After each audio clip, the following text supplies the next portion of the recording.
ഉണ്ട്. അവരെ സംബന്ധിച്ച് നബി സല്ലല്ലാഹു അലൈഹി വസല്ലം തങ്ങൾ പറയുന്നു, 40 ദിവസം അവരുടെ നിസ്കാരം സ്വീകരിക്കപ്പെടൂല. 40 ദിവസത്തോളം അങ്ങനെ ഒരു ചോദ്യം ചോദിച്ചാൽ തന്നെ നിസ്കാരം സ്വീകരിക്കപ്പെടൂല. ഏതെങ്കിലും പണ്ഡിതന്മാരോട് ദുആ ചെയ്യാൻ പറഞ്ഞുകൂടാ എന്നല്ല, അല്ലെങ്കിൽ എന്തെങ്കിലും ഒരു ദിക്റോ സലാത്തോ ഖുർആനോ എന്തെങ്കിലും ഒന്ന് നമുക്ക് പരിഹാരത്തിന് വേണ്ടി ചോദിച്ച് എഴുതി വാങ്ങിക്കൂടാ എന്നോ നടത്തിക്കൂടാ എന്നോ അല്ല, അല്ലെങ്കിൽ എന്തെങ്കിലും ഒരു ബർക്കത്തുള്ള വസ്തു അത് കൊണ്ടുവന്ന് നമ്മുടെ വീട്ടിൽ തൂക്കുകയോ മറ്റോ ബർക്കത്തിന് വേണ്ടി ചെയ്തുകൂടാ എന്നല്ല, അത് വേറെ വിഷയമാണ്. യൂസുഫ് നബി അലൈഹി സ്വലാത്തു വസ്സലാം യാക്കൂബ് നബി അലൈഹി സ്വലാത്തു വസ്സലാമിന്റെ കണ്ണിന് കാഴ്ച കുറഞ്ഞു പോയ സമയത്ത് കുപ്പായം കൊടുത്തയച്ചിട്ട് ആ കുപ്പായം മുഖത്തിട്ടപ്പോൾ കാഴ്ച കിട്ടിയത് പരിശുദ്ധ ഖുർആനിൽ അല്ലാഹു തആല പറയുന്നുണ്ട്. താലൂത്ത് എന്ന് പറയുന്ന മഹാനെ അല്ലാഹു തആല നേതാവാക്കി തെരഞ്ഞെടുത്തപ്പോൾ യുദ്ധത്തിൽ വിജയം കൈവരിക്കാൻ വേണ്ടി അല്ലാഹു തആല ഒരു പെട്ടി ഇറക്കി കൊടുത്തു എന്ന് ഖുർആൻ പറയുന്നുണ്ട്.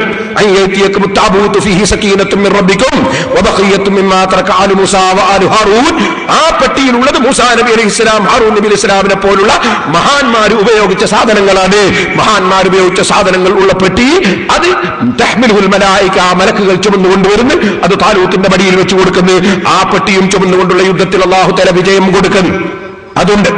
ബഹുമാനപ്പെട്ട ഖാലിദ് ഇബ്നുൽ വലീദ് റളിയല്ലാഹു അൻഹു യുദ്ധത്തിന് പോകുമ്പോൾ നബി സല്ലല്ലാഹു അലൈഹി വസല്ലമ തങ്ങളുടെ ഒരു മുടി, ഒരു രോമം അത് അവിടുത്തെ തൊപ്പിയുടെ ഉള്ളിൽ തുന്നി വെച്ചിരിക്കുന്നു. യുദ്ധത്തിൽ വിജയം കിട്ടാൻ വേണ്ടി തുന്നി വെച്ചിരിക്കുന്നു. ബഹുമാനപ്പെട്ട മുആവിയ റളിയല്ലാഹു അൻഹു മഹാനവറുകൾക്ക് മൗത്ത് ഹാദിറായപ്പോൾ, മരണം ഹാജരായപ്പോൾ നബി സല്ലല്ലാഹു അലൈഹി വസല്ലം തങ്ങളുടെ നഖം നേരത്തെ മുറിക്കുന്ന സമയത്ത് എടുത്തു സൂക്ഷിച്ച നഖത്തിന്റെ കഷ്ണമുണ്ട്. ആ കഷ്ണം എടുത്തു കൊടുത്തിട്ട് പറയുന്നു, ഇത് പൊടിച്ചിട്ട് നബി സല്ലല്ലാഹു അലൈഹി വസല്ലം മുറിച്ചിട്ട് നഖം പൊടിച്ചിട്ട് ആ പൊടി ഈ മുആവിയ മരണപ്പെട്ടാൽ നിങ്ങൾ മുആവിയുടെ കണ്ണിലും മുആവിയുടെ തൊള്ളയിലും നിങ്ങൾ അങ്ങ് പാറ്റിക്കോളൂ. എന്നിട്ട് നിങ്ങൾ മുആവിയെയും അല്ലാഹുവിനെയും അങ്ങ് വിട്ടോളൂ. നബി സല്ലല്ലാഹു അലൈഹി വസല്ലം തങ്ങളുടെ ശരീരത്തിന്റെ നിന്ന് മുറിക്കപ്പെട്ട നഖത്തിന്റെ പൊടി അതെന്റെ കണ്ണിൽ പാറ്റിയതിനു ശേഷം നിങ്ങൾ എന്നെ അങ്ങ് മാറ്റി നിർത്തിക്കോളൂ. ബർക്കത്തുള്ളതിന് ബർക്കത്തുണ്ട്. അത് നിഷേധിക്കണ്ട. നിഷേധിക്കുന്നത് ഈമാനല്ല, അത് സ്വഹാബത്തിന്റെ വിശ്വാസമല്ല, ഖുർആൻ പഠിപ്പിച്ച വിശ്വാസമല്ല. അതേ സമയത്ത് സഹോദരന്മാരെ, വേണ്ടാത്ത വിശ്വാസങ്ങളും വിചാരങ്ങളും ഉണ്ടാകാൻ പാടില്ല. കളവുപോയ സാധനം അതെവിടെയുണ്ടെന്ന് പറയാൻ ഇന്ന ഒരാൾക്ക് ഇങ്ങ് കഴിയുമെന്ന് മനസ്സിലാക്കി അങ്ങനെ ഒരു ഖണ്ഡിതമായ മറുപടി കിട്ടുമെന്ന നിലക്ക് ഒരാളെടുത്തും പോയി ചോദിക്കാൻ പാടില്ല. അതുപോലെ തന്നെ നക്ഷത്രശാസ്ത്രം കൊണ്ട് വിവരം പറയുന്നവർ, അവരുടെ കണക്കുകൾ അതാ അവലംബിച്ചുകൊണ്ടുള്ള പ്രവർത്തനം നബി സല്ലല്ലാഹു അലൈഹി വസല്ലം പറയുന്നു, മനിഖ്തബസ ഇൽമൻ മിനൻ നുജൂമി ഇഖ്തബസ ശഅബതൻ മിനസ് സിഹ്രി, അത് സിഹറിന്റെ ഒരു ഭാഗമാണ്. പിന്നെയും നബി സല്ലല്ലാഹു അലൈഹി വസല്ലം മറ്റൊരു ഹദീസിൽ പറയുന്നു, മന്നതാ കാഹിനൻ, ഇനി വരുന്ന കാര്യം പിന്നെ വരുന്ന കാര്യം മുൻകൂട്ടി കണക്കൂട്ടിയിട്ട് പറയാൻ സാധിക്കുമെന്നും ശൈത്താന്റെ സേവ കൊണ്ട് പറയാൻ സാധിക്കുമെന്നുമൊക്കെ വിചാരിച്ചിട്ട് ചില ആളുകളെ സമീപിക്കുന്ന ചില ആളുകളുണ്ട്. നബി സല്ലല്ലാഹു അലൈഹി വസല്ലം പറയുന്നു, അങ്ങനെ ഒരു വിചാരത്തോടുകൂടി വല്ല കണക്കന്മാരെടുക്കലും ഏതെങ്കിലും കണിച്ചന്മാരെടുക്കൽ ഏതെങ്കിലും ജ്യോത്സ്യന്മാരുടെ അടുക്കൽ ആരെങ്കിലും ചെന്നിട്ട് അദ്ദേഹം പറഞ്ഞു നേരാണെന്നൊരു മനുഷ്യൻ മനസ്സിലാക്കിയാൽ, അല്ലെങ്കിൽ മെൻസസ് ഉള്ള സമയത്ത് ഒരാൾ ഭാര്യയുമായി ബന്ധപ്പെട്ടാൽ അല്ലെങ്കിൽ സ്വന്തം ഭാര്യയുടെ മലദ്വാരത്തിൽ വല്ലവരും അതാ വികാര ശബരത്തിന് വേണ്ടി ബന്ധപ്പെട്ടാൽ മുഹമ്മദ് നബി സല്ലല്ലാഹു അലൈഹി വസല്ലം തങ്ങൾക്ക് അല്ലാഹു ഇറക്കി കൊടുത്ത ഖുർആനിൽ നിന്ന് അവൻ ഒഴിഞ്ഞു നിന്നവനായിപ്പോയി. 3 കാര്യമാ പറഞ്ഞത്. ഒന്ന് ഭാര്യയുടെ മലദ്വാരത്തിൽ ബന്ധപ്പെടുക, മറ്റൊന്ന് പറഞ്ഞത് മെൻസസ് ഉള്ള സമയത്ത് അവളുടെ മുൻദ്വാരത്തിൽ ബന്ധപ്പെടുക, മറ്റൊന്ന് പറഞ്ഞത് അതേ പിന്നെ വരുന്ന കാര്യം കണക്കുകൂട്ടി ഇങ്ങ് പറഞ്ഞു തരുമെന്ന നിലക്ക് ആരുടെയെങ്കിലും ജ്യോത്സ്യന്മാരെ സമീപിക്കുക. ഇക്കാര്യം ചെയ്തവൻ പരിശുദ്ധ ഖുർആനിൽ നിന്ന് മാറി നിന്നവനായി എന്നാണ് നബി സല്ലല്ലാഹു അലൈഹി വസല്ലം തങ്ങൾ ഹദീസിൽ പഠിപ്പിക്കുന്നത് കേട്ടോ. അതുകൊണ്ട് ഉമ്മമാരെ, എവിടേക്കെങ്കിലും അങ്ങ് ഇറങ്ങി നടന്ന് പോകണ്ട എന്ന് പ്രത്യേകമായി ഉണർത്തുകയാണ്. ജിന്ന് സേവക്കാരുണ്ട്. ജിന്ന് സേവക്കാരുടെ പ്രവർത്തനങ്ങൾ കണ്ടിട്ട് അവർ ചിലപ്പോൾ ചില സംഗതികൾ പറയുന്നത് കേട്ടിട്ട് നിങ്ങൾ പെട്ടുപോകണ്ട. ഒന്നുകൂടി പറയുന്ന ഈ അടുത്ത കാലത്ത് തുടങ്ങിയൊരു സൂക്കേടുണ്ട്. എന്നാ ഈ ഉമ്മാന്റെ മേല് മടവൂർ ശൈഖ്, മറ്റേ അയാള് അജ്മീർ ശൈഖ് ഹാജറാകുന്ന അയാളെ ശരീരത്തില്, പിന്നെ മുഹീദ്ദീൻ ശൈഖ് പെട്ടെന്ന് വരുന്നു, കുറച്ചേ നിഫായി ശൈഖും വരുന്നു, ചിലപ്പോ ബദരീങ്ങളും വരുന്നു. ഓ മനുഷ്യ, പെട്ടുപോകണ്ട. ബദരീങ്ങളും മുഹീദ്ദീൻ ശൈഖും അമ്പിയാക്കളും ഒക്കെ അവർക്കൊക്കെ അള്ള വലിയ പവറുകളൊക്കെ കൊടുത്തിട്ടുണ്ട്. പക്ഷെ അവർക്ക് പണി കാണുന്ന മനുഷ്യന്മാരെ ശരീരത്തിൽ കയറലല്ല, ഏതെങ്കിലും പെണ്ണിന്റെ ശരീരത്തിൽ കയറലല്ല. ആ മഹാന്മാർ അവർക്ക് ലഹുമായ റബ്ബിഹിം, റബ്ബിന്റെ അടുക്കൽ അവർ ഉദ്ദേശിക്കുന്ന സംഗതികളുണ്ട്.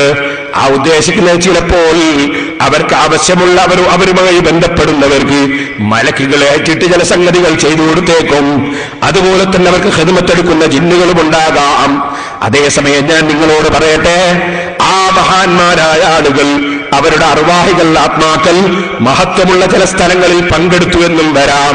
പക്ഷേ മനുഷ്യ ശരീരത്തിൽ അവർ കയറിയിട്ട് സംസാരിക്കുക എന്നൊരു ഏർപ്പാട് നമ്മുടെ മുൻഗാമികളാരും പറഞ്ഞു കാണുന്നില്ല, ചെയ്തു കാണുന്നില്ല. അതുകൊണ്ട് ഈ അടുത്ത കാലത്ത് തുടങ്ങിയൊരു സൂക്കേടാണത്. അതൊക്കെ ജിന്നിന്റെ കളിയാണ് കേട്ടോ, ജിന്നിന്റെ കളിയാണ്. ചില ശബ്ദം മാറിയിട്ടും അല്ലാതെയും ഒക്കെ സംസാരിക്കുന്നതൊക്കെ കേൾക്കുമ്പോ ഇതൊക്കെ ഔലിയാക്കളാണ് പറയുന്നതെന്ന് മനസ്സിലാക്കി പെട്ടുപോകണ്ട. ഞാൻ പ്രത്യേകം ഓർമ്മപ്പെടുത്തുകയാണ് എന്റെ സഹോദരിമാരെയും സഹോദരന്മാരെയും. അതെ, അങ്ങനെ ഔലിയാക്കൾക്ക് കാണുന്ന പെണ്ണിന്റെ മേലെ കയറി സംസാരിക്കലല്ല പണി. അതുപോലെ ഇന്ന് വരെ അതാ ഒരു തഖ്വയുമില്ലാതെ നടന്നവന്റെ ശരീരത്തിൽ കയറലല്ല ഔലിയാക്കൾക്ക് പണി. ചില ആളുകൾ ഇപ്പൊ സുബ്ഹാനല്ലാഹ് ഏജൻസി തുറക്കുകയാണ്, മടവൂരിന്റെ ഏജൻസി, അതുപോലെ തന്നെ അതാ മറ്റൊരു ഭാഗത്ത് ഏർവാടിയുടെ ഏജൻസി, അജ്മീറിന്റെ ഏജൻസി എന്ന് പറഞ്ഞ് ഏജൻസി പണി തുടങ്ങുന്ന ചില ആളുകളുമുണ്ട്. അതിലധികവും തട്ടിപ്പുകളാണ് കേട്ടോ.